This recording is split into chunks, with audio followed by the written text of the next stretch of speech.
Morning student. So equivalent weight and its application. Equivalent weight मैंने complete कर दिया था। Oxidising agent, reducing agent, acid, base, salt, atom and final. Lecture 1 complete हो गया था और लेक्चर 2 में हम लोग प्लानिंग कर रहे थे। लेक्चर 2 के लिए क्वेश्चन है, बहुत सारा क्वेश्चन है, न्यूमेरिकल टॉपिक ही है और इसका एप्लीकेशन हम लोग सीखेंगे इलेक्ट्रोकेमिस्ट्री में, Faraday law of electrolysis. But पहले ये कंप्लीट करने के बाद तो equivalent weight lecture 1 complete. Lecture 2 में लास्ट क्लास मैंने 10 क्वेश्चन कंप्लीट कर दिया था। ये लेक्चर भी न्यूमेरिकल है, ओनली न्यूमेरिकल है, ठीक है। तो जो लास्ट क्लास आपने पढ़ा था क्वेश्चन, उसी को आगे हम लोग कंटिन्यू कर रहे हैं। और अभी एक दो लेक्चर और रहेगा इसमें। Equivalent weight from fundamental result like hydrogen, oxygen, chlorine, उनके हेल्प से कैसे बनाया जाता है। Some equivalent weight, number of equivalent and specific heat में रिलेशन जानना है।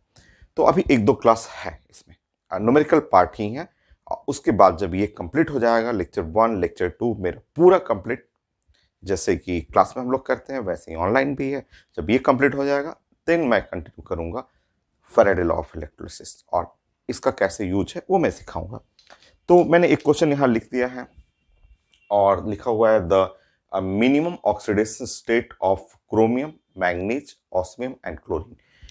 ये लिखा हुआ है, पेपर में दिया हुआ है, which required minimum number of mole to oxidise equal amount of ferrous into the ferric. समझिए, इन चारों में से अच्छा सा क्वेश्चन है और कैसे अप्लाई करना है। तो पहले एक प्लान करेंगे, एक ही क्वेश्चन के लिए पहले इसके लिए प्लान करते हैं, उसके बाद थोड़ा फास्ट करेंगे, हम लोग अंदाज लगाएंगे दूसरे के लिए। चलिए, हम लोग प्लान करते हैं कि ये CrO3 है और ये क्या करेगा, ये ऑक्सीडाइज करेगा फेरस और इनटू द फेरिक। इसको बोला गया है कि ऑक्सीडाइज करना है और क्वेश्चन में हिंट लिखा हुआ है कि क्रोमियम का मिनिमम ऑक्सीडेशन स्टेट 3 है। मतलब ये कहना चाह रहा है क्वेश्चन में कि क्रोमियम ये +3 में चला जाएगा, 1 2 3 ऐसे जाएगा। ये कहना चाह रहा है पेपर में कि ये ऑक्सीडाइज करेगा फेरस टू फेरिक और अपने आप को कन्वर्ट करेगा क्रोमियम +3 में। ये क्वेश्चन बोल रहा है पेपर में। तो विच रिक्वायर्ड मिनिमम नंबर ऑफ मोल, इसमें हम लोग प्लानिंग करना है इसका नंबर ऑफ मोल के लिए, ठीक है। इसका इक्वल वेट, हर एक में इक्वल वेट है यहाँ पे। और अगर हम लोग यहाँ प्लान करेंगे तो यहाँ इसका ऑक्सीडेशन स्टेट है +6 और यहाँ इसका ऑक्सीडेशन स्टेट देख रहे हैं +3। और अगर मैं यहाँ से यहाँ जाऊं, इसमें भी क्रोमियम एक ही है और एक्स फैक्टर जो हो जाएगा इसका 3। और इसका तो इक्विवेलेंट वेट फिक्स है x factor 1 molecular weight by 1, atomic weight by 1, ठीक। अब आप जानते हैं कोई भी रिएक्शन के लिए नंबर ऑफ इक्विवेलेंट ये सेम होता है। नंबर ऑफ इक्विवेलेंट ऑफ जो CrO3 must be equal to number of equivalent of ferrous, ठीक है। मैं इधर फॉर्मूला लगाना चाहता हूं नंबर ऑफ इक्विवेलेंट में n×x, क्योंकि नंबर ऑफ इक्विवेलेंट के 6-7 फॉर्मूला लास्ट क्लास मैंने डिस्कस कर दिया आपको और एप्लीकेशन भी सिखा दिया था। तो इधर मैं number of moles into the x और यहां मैं लिखना चाह रहा हूं वेट और डिवाइड बाय इक्विवेलेंट वेट। मतलब यहां पे अगर हम लोग प्लान करेंगे तो n और यहां पे हो जाएगा 3 और ये तो सबके लिए सेम रहेगा, वेट बाय इक्विवेलेंट वेट। मतलब n जो हुआ वो है वेट और divide by 3 into equivalent weight. अब ये n हमें 4 बार करना है, बट 4 बार लिखना नहीं है क्योंकि हम लोग को एक समझना था, बाकी इसका एप्लीकेशन हम लोग को डायरेक्ट करना है। अब समझिए, अगर मैं इसका नंबर ऑफ मोल लूं तो इसका नंबर ऑफ मोल n1 अगर हम लोग बात करें तो ये है वेट और divide by 3 into equivalent weight, इसके लिए आया। मतलब फाइनली हम लोग ने ये सीखा कि हमें नंबर ऑफ मोल जो चाहिए, ये तो वेट सबके लिए सेम है, इक्विवेलेंट वेट सबके लिए सेम है, बस एक्स फैक्टर, यहाँ एक्स फैक्टर हर एक के लिए वेरी करेगा।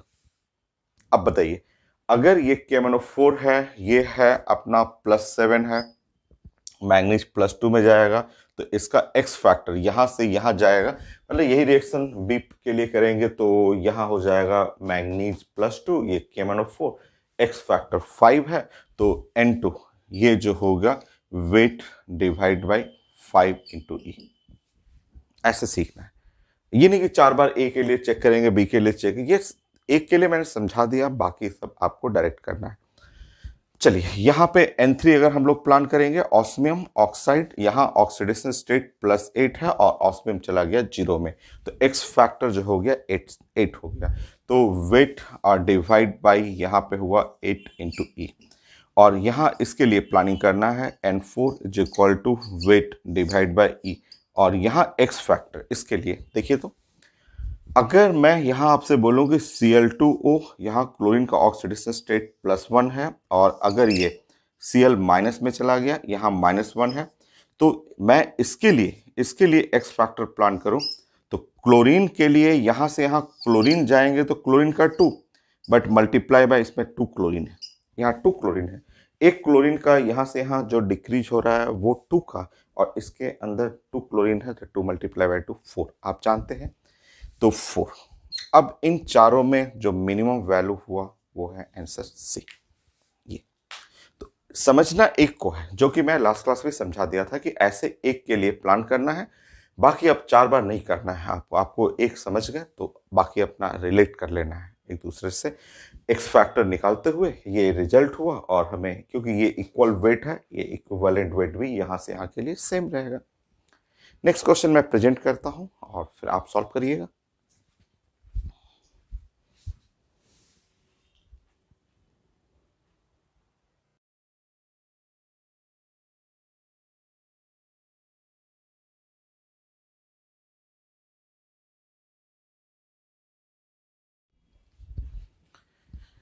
नेक्स्ट क्वेश्चन मैंने आपको प्रेजेंट किया था, और क्वेश्चन वैसा ही है जैसे इससे पहले हम लोग ने जो क्वेश्चन डिस्कस किया था वैसा ही है, और क्वेश्चन में स्टेटमेंट, और ये बोर्ड एग्जाम में आया हुआ क्वेश्चन, ये बोर्ड एग्जाम में पूछा हुआ था क्वेश्चन कि ये KMnO4 और इक्वल वॉल्यूम, KMnO4 मोलरिटी 1 है, और वहाँ K2CrO7 equal volume equal molarity, और वो ऑक्सीडाइज कर रहा है फेरस इंटू फेरिक, ये भी ferrous into ferric in acidic medium.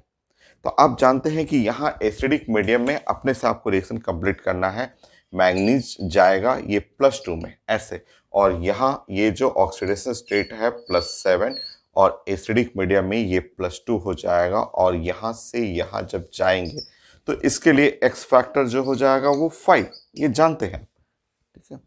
यहाँ पे इसका इक्विवेलेंट वेट, ये आयरन फेरस टू फेरिक, ये इक्विवेलेंट वेट दोनों में सेम रहेगा, और यहाँ बताएंगे यहाँ क्रोमियम है +6, और ये ऑक्सीडाइज होके के यहाँ पे एसिडिक मीडियम में क्रोमियम +3 ऐसे 3 में जाएगा, यहाँ से यहाँ ऑक्सीडेशन हुआ और ये +3 में गया। अब देखिए यहाँ जो क्रोमियम +3 है, हम लोग जानते हैं कि इसका एक्स फैक्टर 6 होता है, ये स्टार्टिंग में पढ़ा हुआ है। कई लोग बोलते हैं कि sir x factor change in oxidation state तो 3 ही है, बट ये 3 जो है वो 1 क्रोमियम के लिए है, 1 क्रोमियम के लिए है, और इस कंपाउंड में इसके अंदर 2 क्रोमियम है जो हम लोग पढ़े हुए हैं, मल्टीप्लाई बाय 2 तो ये 6 हो गया, ठीक है। यहाँ भी इक्विवेलेंट वेट तो सेम ही होगा, क्योंकि ये wait divide bye x factor 1 हुआ, ठीक।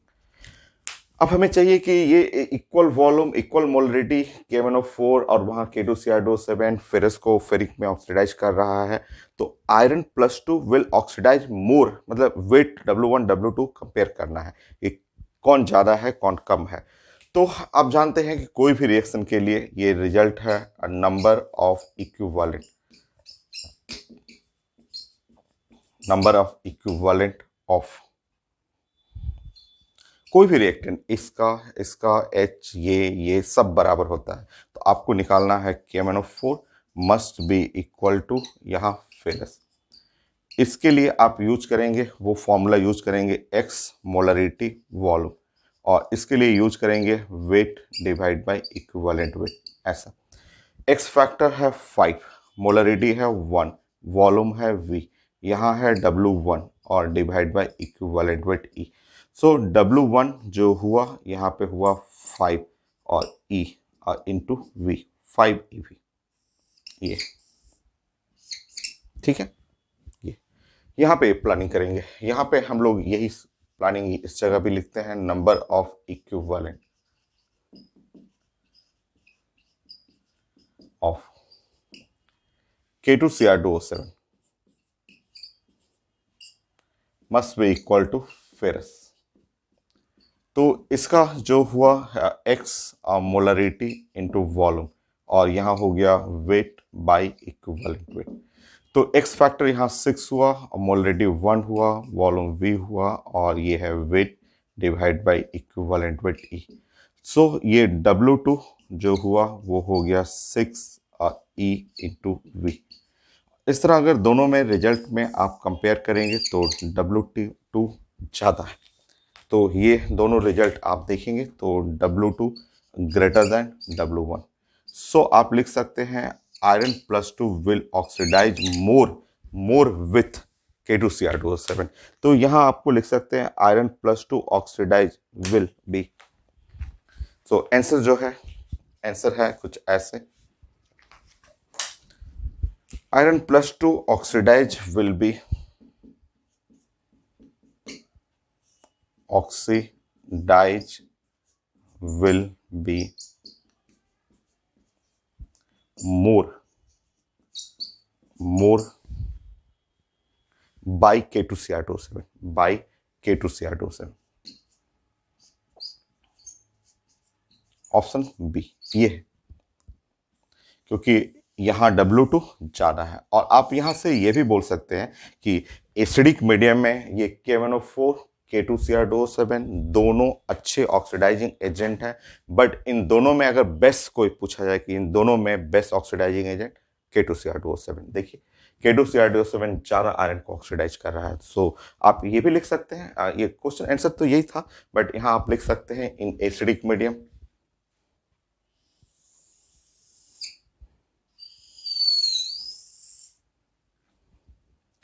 in acidic medium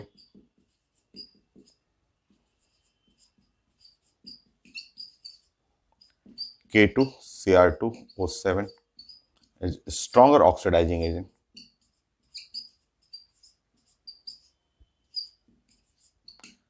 थोड़ा सा हल्का स्ट्रॉन्गर है देन K1O4, क्योंकि ये ज्यादा आयरन को ऑक्सीडाइज कर रहा है कंपेयर टू इससे, क्योंकि इसका एक्स फैक्टर 5 ही है जबकि इसके लिए एक्स फैक्टर 6 है। नेक्स्ट क्वेश्चन प्रेजेंट करता हूं मैं।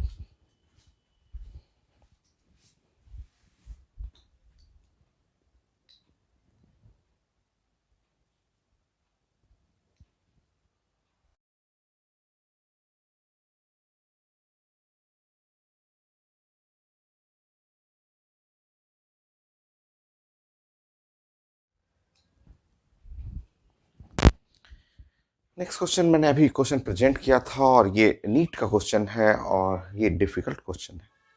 देखते हैं। सेम मोल, सबका सेम मोल है, which will require the list amount of acidified K1O4 for complete oxidation. तो इनका मोल सेम रखना है, इसका अमाउंट के बारे में बोलना है कि इसका किसमें सबसे कम अमाउंट ये यूज होगा।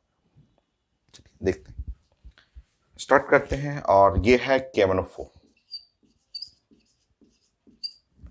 एसिडिफाइड, एसिडिफाइड लिखा हुआ है, एसिडिफाइड, ठीक है, मतलब एसिडिक मीडियम में है, एसिडिक मीडियम। और K1O4, और मैं पहला एग्जांपल ए लेके देखता हूं, ए को ध्यान से देखिए,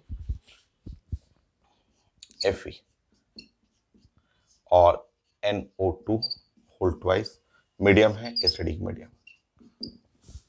इसका नंबर ऑफ मोल्स सेम है, इसका वेट के बारे में बात हो रहा है कि इसका अमाउंट जो है, तो same mole of which will required least amount of acidified K1O4 acidic medium है, तो आप जानते हैं ये कन्वर्ट होगा मैग्नीज +2 में, ये मैग्नीज +2 में चला जाएगा।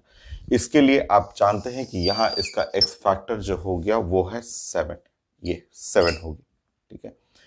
अच्छा, अब यहाँ इसके लिए जरा चेक करते हैं, इसके लिए हम लोग चेक करेंगे यहाँ पे। और अब ये इंपॉर्टेंट है, अब ध्यान रखिए, ये काफ़ी इंपॉर्टेंट है, ठीक है। ये इसके लिए लेक्चर 1 एकदम खूब अच्छा आना चाहिए, क्योंकि ये अपना ऑक्सीडेशन नंबर घटाएगा तो ये अपना ऑक्सीडेशन नंबर बढ़ाएगा। और ध्यान से देखिए यहाँ पे ये कैसे बढ़ाएगा, तो ये Fe और NO2 का होल ट्वाइस है, और इसमें ये जब ऑक्सीडेशन नंबर बढ़ाएगा तो ये आयरन भी +3 में जाएगा और ये भी जाएगा NO3 में 2, ऐसे जाएगा। क्योंकि यहाँ इस आयरन का अगर आप इसको ध्यान से देखेंगे तो ये आयरन का ऑक्सीडेशन नंबर 2 और ये है 2 नाइट्रेट है, NO2 है, ऐसा है। तो ये ऑक्सीडेशन नंबर +2 और यहाँ नाइट्रोजन का देखेंगे तो यहाँ नाइट्रोजन का ऑक्सीडेशन नंबर +3। तो ये दोनों लो ऑक्सीडेशन स्टेट है और दोनों बढ़ाएगा अपना। आयरन फेरिक में जाएगा, नाइट्रोजन +3 में जाएगा, +5 में जाएगा। ये अपना ऑक्सीडेशन स्टेट यहाँ पे +3 में चला गया और यहाँ जाएगा अपना ये +5 में जाएगा। तो ये चीजें आप लिखने आना चाहिए आपको, और ये ऐसा 4 बार करना है। इसलिए मैंने बोला कि ये बहुत अच्छा क्वेश्चन है और इसके लिए लेक्चर 1 खूब अच्छा आपको आना चाहिए कि आप क्वेश्चन देखें और तुरंत पहचान लें। और ये देखिए, यहाँ से हो गया, ये गया आपका फेरिक में और यहाँ चला जाएगा ये 2 moles of the nitrate NO3- में। अब इसके लिए अगर हम लोग प्लान करेंगे एक्स फैक्टर, तो मैंने आपको बताया था कि यहाँ एक्स फैक्टर इस टाइप के क्वेश्चन में आयरन, वो आयरन है 1 आयरन है, फाइनल है 3 - 2 प्लस नाइट्रोजन, ये नाइट्रोजन है 2 नाइट्रोजन है, ये 2 इससे मल्टीप्लाई होगा 2, फाइनल है 5 माइनस इनिशियल 3। तो एक्स फैक्टर यहाँ 2 2 4 + 1 5, यहाँ एक्स फैक्टर 5 हो गया। अभी सिर्फ ऑप्शन ए में बात कर रहा हूं मैं, ऑप्शन ए। ऐसे भी बहुत सारे चारों ऑप्शन चेक करना होगा मुझे, ठीक है। अब हम लोग जानते हैं कि नंबर ऑफ इक्विवेलेंट, इसका number of equivalent her reaction का सेम, हर रिएक्टेंट का, हर प्रोडक्ट का, सब लोग का सेम होता है। सो यहाँ इसका नंबर ऑफ इक्विवेलेंट इसका और इसका नंबर ऑफ इक्विवेलेंट सेम होगा। Number of equivalent same. Number of equivalent क्या होता है? तो यहाँ वेट बाय इक्विवेलेंट वेट का मतलब molecular weight by x factor. यहाँ n इंटू एक्स में यूज करना चाह रहा हूँ, n इंटू एक्स, क्योंकि सब में नंबर ऑफ मोल सबका सेम है। तो यहाँ पे हम लोग यूज करेंगे सो वेट, और ये है मॉलिक्यूलर वेट बाय 5 और ये है 5 इंटू n, ठीक है। जब ये इस साइड जाएगा तो यहाँ इस क्वेश्चन के लिए ऑप्शन ए के लिए वेट जो आया वो है 5 cancel, molecular weight of KMnO4 into the n, ये आ गया ऐसे। ये ऑप्शन ए हुआ। अभी तो मैं चारों ऑप्शन निकालूंगा, फिर कंपेयर करेंगे ना हम लोग को कि किस पे मिनिमम लग रहा है। और ये मेडिकल क्वेश्चन है, 1 मिनट में करना है, इसलिए मैंने क्वेश्चन बोला, क्वेश्चन काफ़ी अच्छा क्वेश्चन है और बहुत आप एक्सपर्ट हैं, बहुत प्रैक्टिस किए हुए हैं, तभी 1 मिनट में बन जाएगा। तो मुझे समझाना है इसलिए थोड़ा टाइम लगता है, अदरवाइज बनाना हो तो 1 मिनट बन जाता है अच्छे से। अब देखिए दूसरे वाले में देखिए, मान लीजिए ऑप्शन बी में, अब थोड़ा सा हम लोग सीख गए हैं तो डायरेक्ट करेंगे KMnO4 और यहाँ पे है क्या, ये FeSO4। तो FeSO4 मीडियम है, एसिडिक मीडियम है। तो आप जानते हैं कि ये एसिडिक मीडियम में मैग्नीज ये +2 में जाएगा ये, और यहाँ सल्फर अपने मैक्सिमम पे है, तो सिर्फ यहाँ पे एक ही बढ़ेगा, वो है आयरन का ही बढ़ेगा, बाकी सल्फेट तो अपने मैक्सिमम फिगर पे है ही, SO4 2-। तो सल्फर का कोई चेंज करना नहीं है, ठीक है। तो अगर मैं यहाँ से यहाँ जाऊँ, इस जगह से इस जगह जाऊँ, तो इसका एक्स फैक्टर तो 5 है, ये तो सबके लिए सेम रहेगा। और वेट है W2 कर लेता हूँ मैं इसमें, या W रहने देता हूँ। और अब यहाँ से यहाँ मैं जाऊँगा, इस जगह से इस जगह जाऊँगा, तो इसके जगह नंबर ऑफ मोल n है सब में, और एक्स फैक्टर यहाँ 2 और ये 3, एक्स फैक्टर 1 हो जाएगा, ठीक है। और यहाँ वेट है W, सो इसका नंबर ऑफ इक्विवेलेंट यूज करेंगे, तो wait by equivalent wait, molecular weight और डिवाइड बाय 5, और यहाँ n इंटू एक्स और 1 इंटू n। तो इस जगह से W आ गया, वेट आ गया, वो है molecular weight into n divide by 5, ये आ गया। So molecular weight into n, यहाँ मॉलिक्यूलर वेट n बाय 5। और क्वेश्चन क्या चाहिए था, विच मैक्सिमम या मिनिमम था, क्वेश्चन में क्या था, ठीक है। तो assume the complete same mole है, which are the following required least amount of KMnO4। हमें वेट जो है KMnO4 का वेट जो चाहिए ना, मिनिमम चाहिए, तो मिनिमम वेट चाहिए था। तो ये तो क्लियर है, ये W कम है उसके कंपेयर में, तो आंसर ए तो नहीं हो सकता है। तो अब मैं उसको मिटा देता हूं और इस पे ट्रायल करते हैं, FeSO3 पे।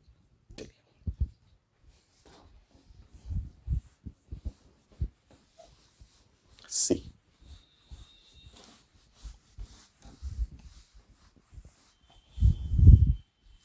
सी। देखिए यहां ध्यान से देखिए, FeSO3 ये आयरन जाएगा फेरिक में, बट ये कंफर्म है कि ये जाना ही है इसको सल्फेट SO4 माइनस में, क्योंकि यहाँ इसका ऑक्सीडेशन भी कम है, इसका भी कम है। तो अब देखिए यहाँ पे, यहाँ इसका वेट हो गया W, और एक्स फैक्टर जो हुआ यहाँ पे है 5, और इसका नंबर ऑफ मोल N, और इसका एक्स फैक्टर 1 आयरन वो है 3 - 2। यहाँ देखिए 3 - 2 ये +2 है, और +1 सल्फर, 1 सल्फर ये है 6, और ये है +4, तो 6 - 4। तो यहाँ एक्स फैक्टर जो हुआ 2 + 1 3 हो गया। और इसमें अगर हम लोग कंपेयर करेंगे, यहाँ पे अगर हम लोग कंपेयर कर रहे हैं नंबर ऑफ इक्विवेलेंट, तो वेट बाय इक्विवेलेंट वेट इसका मॉलिक्यूलर वेट बाय 5, ये तो सब में फिक्स है, और इधर है n × x, तो n और x 3x हो गया और n हो गया। तो इस केस में W अगर निकाल रहे हैं तो ये हुआ 3/5 और मॉलिक्यूलर वेट × n। तो हमें चाहिए था मिनिमम वेट चाहिए था, तो इसमें उसमें ये आंसर नहीं हो सकता है, क्योंकि हमें चाहिए वेट, मिनिमम वेट, तो ये उससे कम ये है। एक और है आपका डी। ये तो पढ़ा हुआ है फेरस ऑक्जेलेट, लास्ट क्लास में हम लोग ने क्वेश्चन किया था इसका। और यहाँ है फेरस ऑक्जेलेट Fe और C2O4, और ये एसिडिक मीडियम है, और यहाँ पे अगर आप देख रहे हैं तो मैग्नीज +2 में जाएगा, फेरस जाएगा फेरिक में, और ऑक्जेलेट जाएगा यहाँ पे CO2 में, 2 मोल्स ऑफ द CO2 में। यहाँ से यहाँ जाएंगे, इसका एक्स फैक्टर वेट तो W है और एक्स फैक्टर 5 है, यहाँ नंबर ऑफ मोल सब में फिक्स है, और इसका एक्स फैक्टर क्लास में बताया हुआ 3। कैसे 3 हो गया? तो 1 iron final 3 - 2 and +2 carbon final 4 - 3, क्योंकि कार्बन यहाँ पे है 4, और ये कार्बन है, यहाँ का कार्बन है +3 ऑक्सिलेट, ये है आयरन +2, और फाइनल आयरन है +3। ये क्लास में मैं समझा चुका हूँ। तो यहाँ एक्स फैक्टर जो हो गया वो है यहाँ पे 2 + 1 3। यहाँ पे हो गया इसका नंबर ऑफ इक्विवेलेंट, इसका नंबर ऑफ इक्विवेलेंट, वेट और equivalent weight, molecular weight bye 5, और इधर हो गया n × x 3 × n। फाइनली जो वेट हुआ यहाँ पे वो हो गया 3/5 molecular weight × n।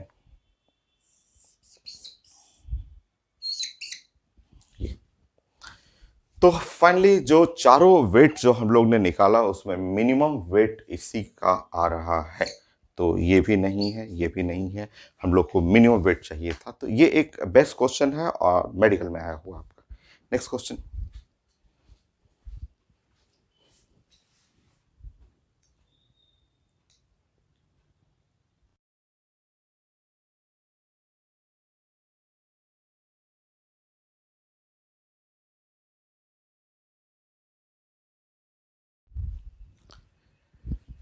Next question ये है, पैकेज का क्वेश्चन है, और मैंने अभी क्वेश्चन प्रेजेंट किया था कि I- to I2 acidic medium है, अमाउंट कितना बन रहा है वो चाहिए।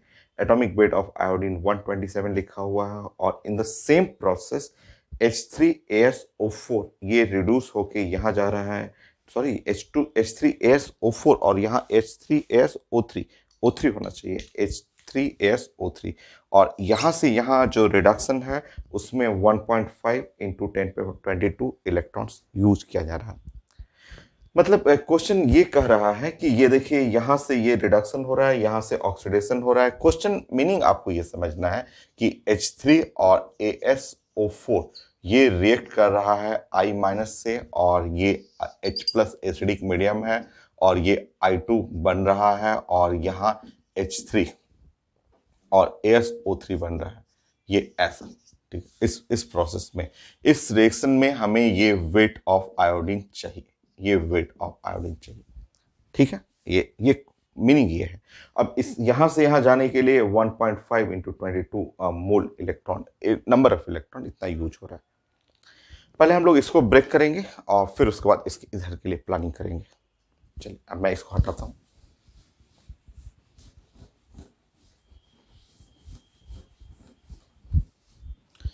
देखिए सबसे पहले मैं इसको हटाता हूँ। इतने इलेक्ट्रॉन यूज हो रहा है, आप जानते हैं मोल कॉन्सेप्ट, ये जो मेरा मोल कॉन्सेप्ट है, मोल कॉन्सेप्ट से नंबर ऑफ मोल जो होता है यहाँ pay anything amount number divide by Avogadro number. मतलब मैं यहाँ पे यूज करूंगा number of electron of 1.5 into 10 पे पावर 22 और डिवाइड बाय यहाँ पे मैं यूज करूंगा 6.023 और इंटू 10 पे पावर 23। तो ये जो कटेगा तो ये आप 6 ही मान लीजिए और ये 4 हो गया, 10 यहाँ नीचे आ गया, 1/40 1/40 मोल इलेक्ट्रॉन। ठीक है, नेक्स्ट इस रिएक्शन को थोड़ा सा हम लोग बैलेंस करेंगे। ऐसे बैलेंस करना चाह रहा हूं मैं कि ये जो H3 है और AS और O4 है और यहाँ जा रहा है H3 और AS और O3। मीडियम पेपर में लिखा हुआ है, एसिडिक मीडियम लिखा हुआ है पेपर में। तो एसिडिक मीडियम में अगर हम लोग बैलेंस करेंगे तो हाइड्रोजन बैलेंस है, आर्सेनिक बैलेंस है, ऑक्सीजन चाहिए। ऑक्सीजन बैलेंस करने के लिए इधर वाटर हम लोग जानते हैं। नाउ एक्स्ट्रा हाइड्रोजन हो गया, उसको बैलेंस करने के लिए 2H प्लस हम लोग लेंगे। इलेक्ट्रॉन बैलेंस करने के लिए 2 इलेक्ट्रॉन, ये एवरीथिंग बैलेंस है। अब यहाँ सोचेंगे, ठीक है, अगर यहाँ आप देख रहे हैं ये बैलेंस रिएक्शन है, तो अगर अगर ये 2 मोल है, 2 मोल इलेक्ट्रॉन है, 2 मोल इलेक्ट्रॉन है, तो उससे उससे आप देखेंगे वो बैलेंस हो रहा है कितने से, 1 मोल H3AsO4। यहाँ चेक कर लीजिए, पूरा रिएक्शन बैलेंस करने के बाद यहाँ देख रहे हैं कि 2 मोल इलेक्ट्रॉन से ये बना। मतलब अगर मैं बात करूं कि n मोल इलेक्ट्रॉन रखूं तो ये हुआ n/2 मोल, n/2 मोल बनेगा H3 और AsO4, क्योंकि रिएक्ट करेगा। आप कह सकते हैं कि 2 मोल इलेक्ट्रॉन से 1 मोल रिएक्ट कर रहा है, अगर n मोल इलेक्ट्रॉन रहेगा तो n/2 मोल। तो यहां से पता चल गया n/2, n का वैल्यू है 1/40, सो यहाँ हो गया 1/80, 1/80 मोल, 1/80 मोल H3 और AS और O4। ये पता चला। अब वापस आ जाइए, इस साइड डायरेक्शन में आ जाइए। अब इसका मुझे नंबर ऑफ मोल पता चल चुका है कि इसका नंबर ऑफ मोल कितना है भाई। तो इसका नंबर ऑफ मोल है 1/80, 1/80 मोल है। ठीक है, यहाँ है ऑक्सीडेशन स्टेट, देख रहे हैं कि ये है +5 और यहाँ आप जाएंगे, यहाँ ऑक्सीडेशन स्टेट है +3। और अगर आप यहाँ से यहाँ ट्रांसफर कर रहे हैं तो इसके लिए एक्स फैक्टर का वैल्यू जो हो गया वो 2 है ना, 2। ठीक, मुझे इसका वेट चाहिए, इसका वेट चाहिए। और मुझे यहाँ ये देख लीजिए, ये -1 है और यहाँ पे है ये 0 हुआ। और हमें आयोडीन के लिए, ध्यान रखिए, आयोडीन बनाना है तो आयोडीन के लिए एक्स फैक्टर यहाँ -1 है, ये 0 है। तो एक आयोडीन के लिए जो इंक्रीज हो रहा है 1 से, एक आयोडीन के लिए, और 1 से, बट आपके पास 2 आयोडीन है तो मल्टीप्लाई बाय 2। ये एक्स फैक्टर हम लोग लेक्चर 1 में खूब पढ़े हुए हैं और वो जानना है आपको। बिना उसके फैराडे लॉ भी नहीं बनेगा और ये न्यूमेरिकल पार्ट भी उसी से बना रहे हैं हम लोग। और इसका मॉलिक्यूलर वेट आयोडीन का हम लोग जानते हैं, आयो2 है। तो 127 प्लस 127, सॉरी 127, सो इसका मॉलिक्यूलर वेट हुआ 254 ग्राम पर मोल। ये है इसका मॉलिक्यूलर वेट, हो गया। ठीक है, अब हम लोग को प्लानिंग करना है, बाकी लास्ट हो गया। अब हम लोग को लास्ट प्लानिंग करना है कि कोई भी रिएक्शन रहेगा तो कोई भी रिएक्शन का रूल यही है कि number of equivalent of H3 और AsO4 must be equal to number of equivalent of iodine, है ना। इसका इक्विवेलेंट सेम होगा। यहाँ हम लोग यूज करेंगे n/x और यहाँ हम लोग यूज कर लेते हैं wait by equivalent wait molecular weight by x factor, ये यूज कर लेते हैं। देखिए वेट निकल जाएगा। अब आप सॉल्व करेंगे, यहाँ पे n का वैल्यू 1/80, x का वैल्यू है 2 और यहाँ पे वेट का वैल्यू, वेट तो निकालना ही है, मॉलिकुलर वेट 254 डिवाइड बाई 2 और 127। तो सॉल्व कर लीजिए। तो वेट इज इक्वल टू हो गया 127 और डिवाइड बाई 40 ग्राम। सो ये है 12.7 divide by 4, so 3.2, nearly 3.2 gram iodine इतना बनेगा। मैं चेक कर लेता हूँ। 3.2 ग्राम आयोडीन, सो 3.2, हाँ है आंसर, आंसर डी हो गया, 3.2 ग्राम आयोडीन। Next question.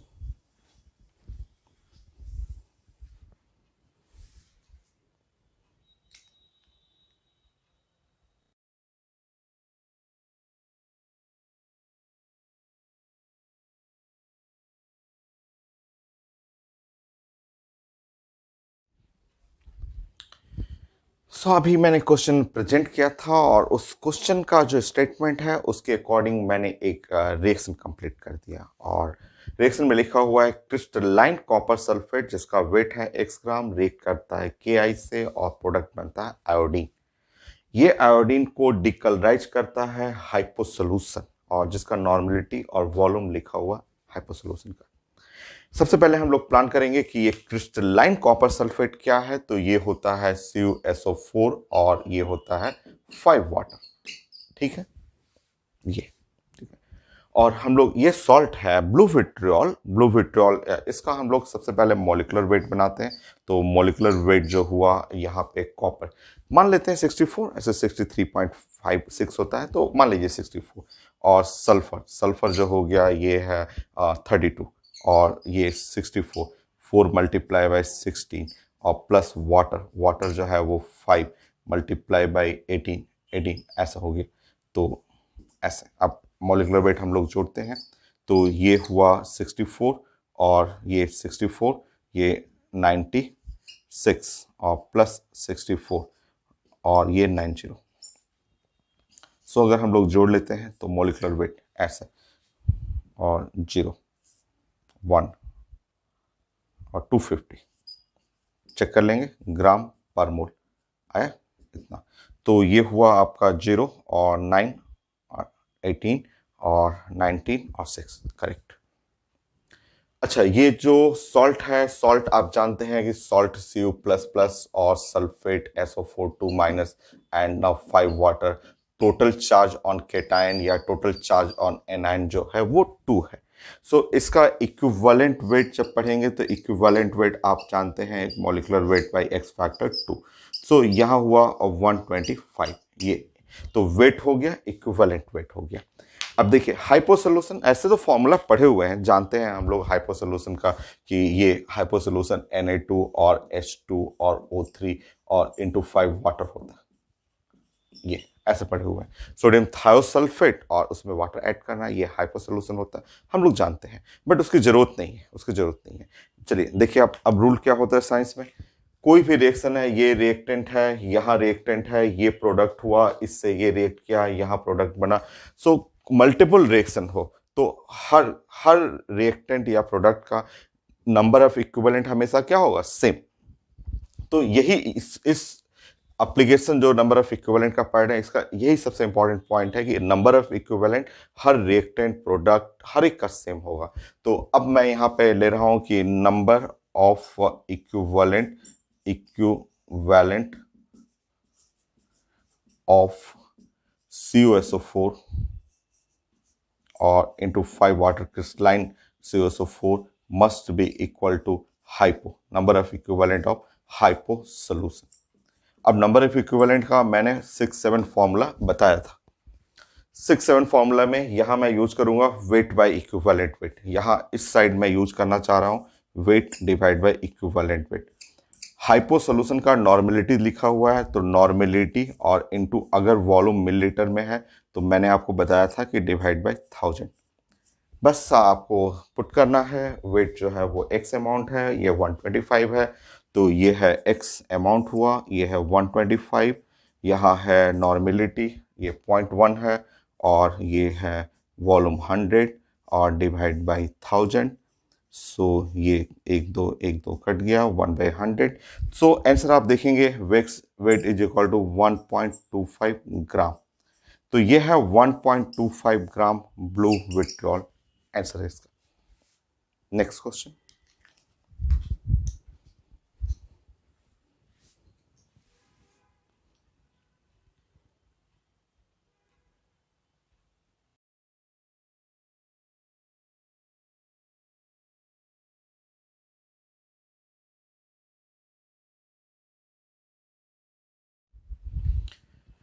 तो ये काफी आसान है, ये तो रिएक्शन दिखा हुआ है क्वेश्चन में ये रिएक्शन गिवन है, तो ये बहुत आसान हो गया। और यहाँ आप जानते हैं कि यहाँ इसका ऑक्सीडेशन स्टेट +6 है और ये क्रोमियम जो है वो +3 है। और यहाँ से यहाँ अगर आप चाह रहे हैं तो एक्स फैक्टर, यहाँ से ये एक्स फैक्टर जो है वो 6 होता है, 3 नहीं। मैं कई बार आपको समझा चुका हूँ कि अगर आपको लग रहा है 3, डिक्रीज 3 है, तो 3 होता है 1 क्रोमियम के लिए। और आपका जो कंपाउंड है जिसको निकालना है उसमें 2 क्रोमियम है, तो मल्टीप्लाई बाय 6 ये हो गया। अब नंबर ऑफ इक्विवेलेंट इसका और इसका नंबर ऑफ इक्विवेलेंट ये तो दिया ही हुआ है, तो क्वेश्चन एकदम इजी है। तो आप जानते हैं कोई भी रिएक्शन के लिए ये कहीं भी आप लगा सकते हैं, number of equivalent of Cr2O7 is equal to N2H5, और ये प्लस, ये दोनों का नंबर ऑफ इक्विवेलेंट सेम है। तो यहाँ आप लगा सकते हैं N इंटू एक्स, और ये है नंबर ऑफ इक्विवेलेंट लिखा ही हुआ है 0.136। सो N और X N हुआ और multiply by 6, so 0.136। So N का वैल्यू हुआ 136 और डिवाइड बाय 6 और डिवाइड बाय 1000, ये मोल में हो जाएगा। सो नंबर ऑफ मोल, और ये हुआ 2 और ये 12 और 6 और 2 22 पॉइंट, ये है 6 और 16 और 12 हुआ और 4 6। सो डिवाइड बाई यहाँ पे 1000 कर लेंगे। सो 0.0226 इतना मोल, क्योंकि हमें मोल निकालना था, तो ये है आंसर। मैं चेक कर लेता हूँ, 0.0226 मोल। सो 0.0 कुछ मिस्टेक है क्या, चेक करेंगे आप। 31, क्वेश्चन नंबर 31 था, 31 में सी आ रहा है, 31 में 0.136। रीचेक करते हैं, recheck. So, number of mole of Cr2O7 are needed to oxidize इतना equivalent of N2H4, ठीक है, इतना equivalent। तो नंबर ऑफ इक्विवेलेंट लिखा ही हुआ है, तो ये है N into x, x factor हो गया, और ठीक तो है। So through the reaction number of equivalent 6 और 0.136, 0.136 divide by 0.136, 0.136 divide by 6, 0.0226, 0.0226।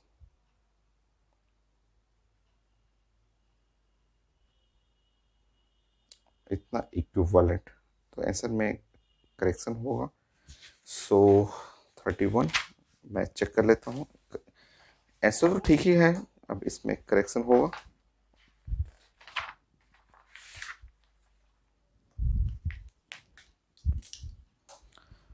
So number of mole required needed to oxidise, ठीक है, इतना इक्विवेलेंट, नंबर ऑफ इक्विवेलेंट लिखा ही हुआ है।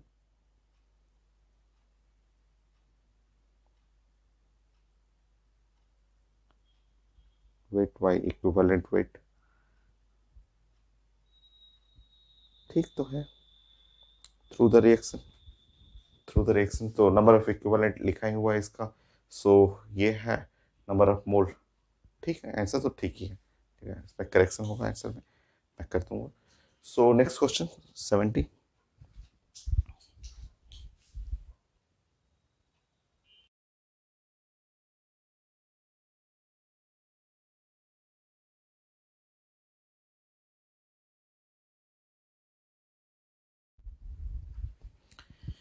नेक्स्ट क्वेश्चन पेपर में लिखा हुआ है, सो यहाँ पे है आपको MnO2 और ये रिएक्ट करता है एक्सेस ऑफ HCl से, और यहाँ पे गैस लिबरेट करेगा, वो गैस को पास करना है Ki पे और वहां से निकलेगा आयोडीन। पूरा रिएक्शन बैलेंस करने की कोई ज़रूरत नहीं है, हमें चाहिए amount of the iodine, iodine का अमाउंट चाहिए। सो यहाँ देखेंगे, अगर ये MnO2 है और यहाँ एक्सेस ऑफ HCl है, बट यहाँ रिएक्शन तो चाहिए मुझे, यहाँ रिएक्शन चाहिए। सो क्योंकि मुझे इसका इक्विवेलेंट वेट तो चाहिए, तो सर मैं चेक कर लेता हूँ MnO2 और यहाँ पे है अगर एक्सेस ऑफ HCl है तो ये श्योर यहाँ बनेगा Mn और Cl2, और यहाँ पे 4 मैं कर लेता हूँ, और ये हो गया यहाँ पे Cl2 गैस बन जाएगा और 2 वाटर।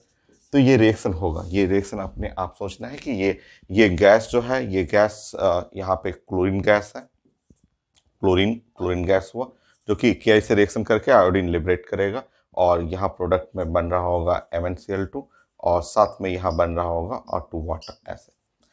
ठीक है, चलिए मैंने यहाँ रिएक्शन पे बैलेंस कर दिया। अब एक्चुअली मुझे ये चाहिए था ना कि इसका एक्स फैक्टर, तो यहाँ है मैंगनीज है +4 है, और यहाँ मैंगनीज हुआ +2 में चला गया, तो यहाँ से यहाँ जाने के लिए आप इसका एक्स फैक्टर लेंगे, तो एक्स फैक्टर इसका हो गया 2, और इसका मॉलिकुलर वेट जो है वो 55, ये 55 और +32 16 60 30 और 2, तो ये हुआ 80 30 और 87, ये हो गया। तो इसका हमारा सेट मिल गया। इसके लिए वेट बाय इक्विवेलेंट वेट हम लोग लगा लेंगे। इधर आते हैं, इसका वेट निकालना है, इसका मॉलिकुलर वेट आयोडीन, तो आयोडीन 127 और +127, तो इसका मॉलिकुलर वेट जो हुआ 254 है। और अभी हम लोग डिस्कस किए थे कि ये आयोडीन -1 से यहाँ 0 में जाना है, तो हमें I2 के लिए निकालना है। एक्स फैक्टर किसके लिए निकालना है? I2 के लिए। तो एक आयोडीन का चेंज हो रहा है, इंक्रीज हो रहा है 1 से, बट I2 में 2 आयोडीन है, तो 1 × 2, तो ये आपको ध्यान रखना है। बाकी तो आप कर लेंगे, जो फंडामेंटल कॉन्सेप्ट है कि रिएक्शन में बैलेंस ना भी हो, जरूरत भी नहीं है, तो हम लोग जानते हैं कोई भी रिएक्टेंट हो, इसका वाटर का ये सबका नंबर ऑफ इक्विवेलेंट सेम होगा। बस यही रूल है, इसी को फॉलो करना है, number of equivalent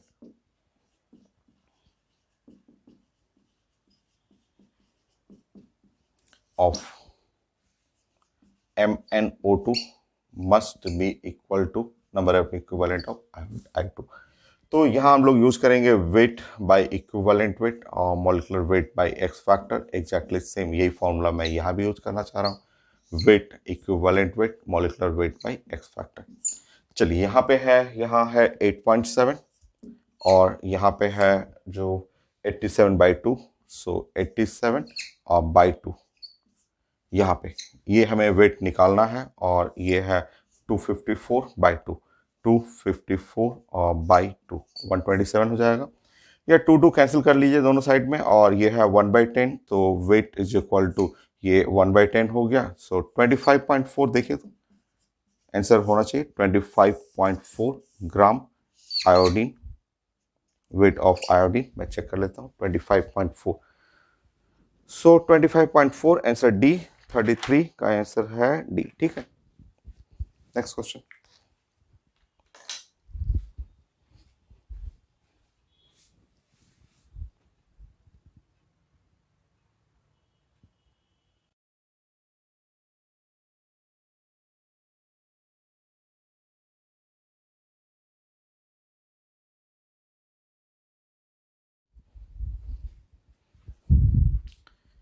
so next question जो है यहाँ पे 100 millilitre of N/5 NaOH will neutralise with, या अमाउंट ऑफ H3BO3 है। सो यहाँ पे हम लोग को लेना है NaOH, यहाँ पे NaOH है, और यहाँ पे H3 और BO3 है इसका, और इनको न्यूट्रलाइज करना है। ये बेस है और ये एसिड है, ये बेस हुआ और ये एसिड है। न्यूट्रलाइज का मतलब रिएक्ट करना है, इन दोनों को कंप्लीटली रिएक्ट करना है। यहाँ क्या क्या है, यहाँ नॉर्मेलिटी लिखा हुआ है और 1/5, और यहाँ इसका वॉल्यूम है 100 मिलीलीटर, ये गिवन है। ठीक है, और यहाँ पे है इसका अमाउंट चाहिए, इसका वेट, वेट हमें कैलकुलेट करना है। नाउ आप जानते हैं बोरिक एसिड का एक्स फैक्टर 1 होता है। फेमस एसिड कई बार हम लोग डिस्कस कर चुके हैं बॉन्डिंग में, आपको समझा रखा है मैंने कि क्यों एक्स फैक्टर 1 होता है, आगे भी कई बार पढ़ेंगे हम लोग। तो ये है एक्स फैक्टर 1 और इसका मॉलिक्यूलर वेट, यहाँ से हाइड्रोजन लेंगे तो ये 3, बोरन होता है 11 और प्लस 16 48। सो इसका मॉलिक्यूलर वेट जो हो गया यहाँ पे हो गया 59 और 62 ग्राम पर मोल ऐसा, ठीक है। रीचेक कर लेंगे तो 59 और प्लस 62 करेक्ट, ये हो गया। और अगर एसिड और बेस को न्यूट्रलाइज करना है, अगर इन एसिड और बेस को रिएक्ट ही करना है, भाई वही चीज है, न्यूट्रलाइज करना है, न्यूट्रलाइज करना है इनको। तो न्यूट्रलाइज करना है तो मतलब वही है कि हमें नंबर ऑफ इक्विवेलेंट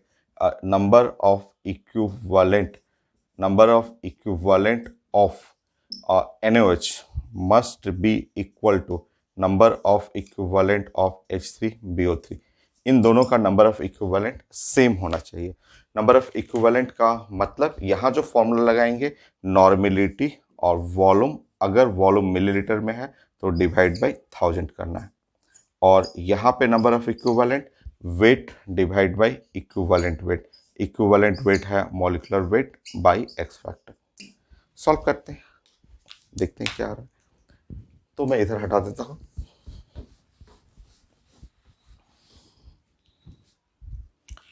नॉर्मेलिटी है 1/5, सो 1/5 और वॉल्यूम है 100 और डिवाइड बाय 1000, ये हो गया, ये है। और वेट जो हुआ W और molecular weight by x factor 1 है, मॉलिक्यूलर वेट हुआ 62। सो 1 2 ऐसे कट गया। So weight is equal to 62 divide by 50, इतना ग्राम। तो 2 से मल्टीप्लाई कर देंगे तो 124 यस सी। सो ये है 1.2368 ग्राम H3BO3 या बोरिक एसिड हो गया सी। तो लेक्चर 2 में 35 क्वेश्चन तक आप बना सकते हैं, आपके पास अगर पैकेज है तो। लेक्चर 1 आपका पहले ही कंप्लीट हो गया है और अभी लेक्चर 2 में 1 to 35, अभी इसके आगे नहीं, अभी 1 या 2 लेक्चर लगेगा अभी, तो इसके आगे नहीं। अभी लेक्चर 1 आपका पहले ही फाइनल हो गया था, जो पैकेज आपके पास है तो उससे सारे क्वेश्चन आप बना सकते हैं, एक भी डाउट नहीं होगा अगर आप शुरू से जो मैंने वीडियो अपलोड किया है 1 2 3 4 और फिर ये है 5 नंबर वीडियो। तो अगर लेक्चर 2 और आपके पास पैकेज है तो 1 to 35 क्वेश्चन यहाँ तक आप बना सकते हैं, ये फाइनल। इसके आगे के लिए अभी वेट करना है, अभी इसके आगे के लिए कुछ और मैं रिजल्ट बताऊंगा। है वही चीज़ें, नंबर ऑफ इक्विवेलेंट और इक्विवेलेंट वेट का एप्लीकेशन ही है। तो अभी रिजल्ट इसके आगे थोड़ा सा डिफरेंट है, वो अभी वेट करेंगे, नेक्स्ट क्लास में हम लोग उसको डिस्कस करते हैं। Next class.